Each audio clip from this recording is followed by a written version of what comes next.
Hi friends, എല്ലാവർക്കും നമസ്കാരം. അപ്പോൾ ഇന്ന് ഞാൻ വളരെ ടേസ്റ്റി ആയിട്ടുള്ള വളരെ സിമ്പിളായിട്ട് ഉണ്ടാക്കാൻ പറ്റുന്ന സോസി ചിക്കനാണ് ഉണ്ടാക്കാൻ പോണത്. അപ്പോൾ നമുക്ക് നേരെ വീഡിയോയിലേക്ക് പോവാം. അപ്പോൾ ഞാനിവിടെ ചിക്കൻ്റെ 4 ലെഗ് പീസ് എടുത്തിട്ടുണ്ട്. അപ്പോൾ ഈ ലെഗ് പീസ് തന്നെ വേണമെന്നില്ല, ഏത് പീസ് വേണമെങ്കിലും നമുക്ക് ചിക്കൻ എടുക്കാവുന്നതാണ്. അപ്പോൾ വലിയ പീസൊക്കെ ആകുമ്പോൾ ഇതേപോലെ നമ്മളൊന്ന് വരഞ്ഞു കൊടുക്കണം. അപ്പോൾ മസാല എല്ലാം ചിക്കൻ്റെ ഉള്ളിൽ കിട്ടാനായിട്ട് അപ്പോൾ ഇതുപോലെ ഒന്ന് ലെഗ് പീസ് എല്ലാം വരഞ്ഞു കൊടുക്കാം. ഇനി ഒരു പാത്രത്തിലേക്ക് 1/2 ടേബിൾ സ്പൂൺ ഇഞ്ചി വെളുത്തുള്ളി പേസ്റ്റ് ചേർത്ത് കൊടുക്കാം.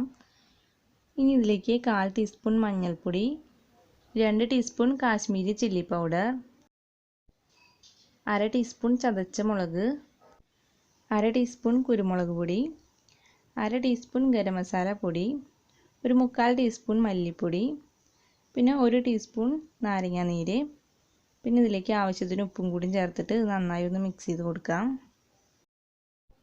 ഇനി ഇതിലേക്ക് ഞാൻ 1/2 കപ്പ് മോര് ചേർക്കുന്നുണ്ട്. അപ്പോൾ ഇത് അധികം പുളിയില്ലാത്ത മോരാണ്. അപ്പോൾ കട്ടയൊക്കെ ആയിട്ടുള്ള മോരാണെന്നുണ്ടെങ്കിൽ അതൊന്ന് മിക്സിയിലടിച്ച് നല്ല ലൂസാക്കി എടുക്കുക. അതിനുശേഷം ഇതിലേക്ക് ഒഴിച്ചിട്ട് നന്നായി ഒന്ന് മിക്സ് ചെയ്ത് കൊടുക്കാം. പിന്നെ ഇതിലേക്ക് വേറെ വെള്ളത്തിൻ്റെ ആവശ്യമില്ല. ഇപ്പോൾ മസാല റെഡി ആയിട്ടുണ്ട്. ഇനി ഇതിലേക്ക് നേരത്തെ വരഞ്ഞു വെച്ചിട്ടുള്ള ചിക്കൻ്റെ ലെഗ് പീസ് ഇട്ട് കൊടുക്കാം. അതിനുശേഷം മസാല നന്നായി ഒന്ന് ചിക്കനിൽ പുരട്ടി കൊടുക്കാം. ഇനി ഇത് കുറഞ്ഞത് ഒരു 30 മിനിറ്റെങ്കിലും മാരിനേറ്റ് ചെയ്ത് വെക്കാം. അതിനുശേഷം ഒരു പാനിൽ കുറച്ച് ഓയിൽ ഒഴിച്ച് നന്നായി ചൂടാവുമ്പോൾ ഈ ചിക്കൻ പീസ് ഇട്ടിട്ട് ഒന്ന് ഫ്രൈ ചെയ്തെടുക്കാം. അപ്പോൾ മീഡിയം ഫ്ലെയിമിൽ വെച്ചിട്ട് ഫ്രൈ ചെയ്തെടുത്താൽ മതിയാവും. ഇപ്പോൾ ചിക്കൻ എല്ലാം ഫ്രൈ ആയി വന്നിട്ടുണ്ട്. ഇനി ചിക്കൻ ഈ ഓയിലിൽ നിന്ന് എടുത്ത് മാറ്റാം. ഇനി ബാക്കി വന്ന ഓയിലിൽ ആ മസാലകളൊക്കെ ഒന്ന് മാറ്റിയതിന് ശേഷം ഒരു 2 ടേബിൾ സ്പൂൺ ഓയിൽ പാനിലേക്ക് ഒഴിച്ചു കൊടുക്കാം. അതിനുശേഷം ഇതിലേക്ക് 1/2 ടീസ്പൂൺ ഇഞ്ചി വെളുത്തുള്ളി പേസ്റ്റ് ചേർത്ത് കൊടുക്കാം.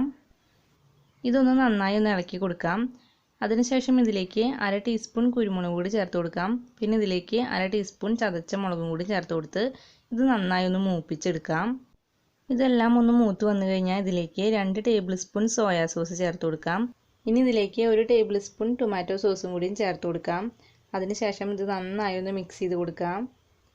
അത് കഴിഞ്ഞാൽ ഇതിലേക്ക് നേരത്തെ ഫ്രൈ ചെയ്ത് വെച്ചിട്ടുള്ള ചിക്കൻ ചേർത്ത് കൊടുക്കാം. ചിക്കൻ ചേർത്ത് കഴിഞ്ഞാൽ നല്ല ലോ ഫ്ലെയിമിലിട്ടിട്ട് ഒരു 2 മിനിറ്റ് നന്നായി ഇളക്കി കൊടുത്തത് നന്നായി യോജിപ്പിച്ചെടുക്കാം. ഇപ്പോൾ നല്ല ടേസ്റ്റി ആയിട്ടുള്ള സോസി ചിക്കൻ റെഡി ആയിട്ടുണ്ട്. ഇത് തന്നെ കഴിക്കാനായിരിക്കും ഒന്നുകൂടി ടേസ്റ്റ്. പ്രത്യേകിച്ച് എന്തിൻ്റെ കൂടി കഴിക്കേണ്ട ആവശ്യമില്ല. നമുക്കിത് ഓരോ പീസ് എടുത്ത് തന്നെ കഴിക്കാവുന്നതാണ്. അപ്പോൾ എൻ്റെ ഈ വീഡിയോ ഇഷ്ടപ്പെട്ടെങ്കിൽ നിങ്ങളിതുപോലെ ഒന്ന് ഉണ്ടാക്കി നോക്കുക. എന്നിട്ട് നിങ്ങളുടെ അഭിപ്രായങ്ങൾ എന്നെ കമൻസ് ആയിട്ട് അറിയിക്കുക. അപ്പോൾ ഇത് മറ്റുള്ളവർക്ക് ഷെയർ ചെയ്ത് കൊടുക്കുക. പിന്നെ എൻ്റെ ചാനൽ സബ്സ്ക്രൈബ് ചെയ്തിട്ടില്ലെങ്കിൽ പ്ലീസ് എൻ്റെ ചാനൽ ഒന്ന് സബ്സ്ക്രൈബ് ചെയ്ത് എന്നെ ഒന്ന് സപ്പോർട്ട് ചെയ്യുക. അപ്പോൾ ഇനി വേറൊരു വീഡിയോ ആയിട്ട് കാണാം. അതുവരേക്കും എല്ലാവർക്കും ബൈ.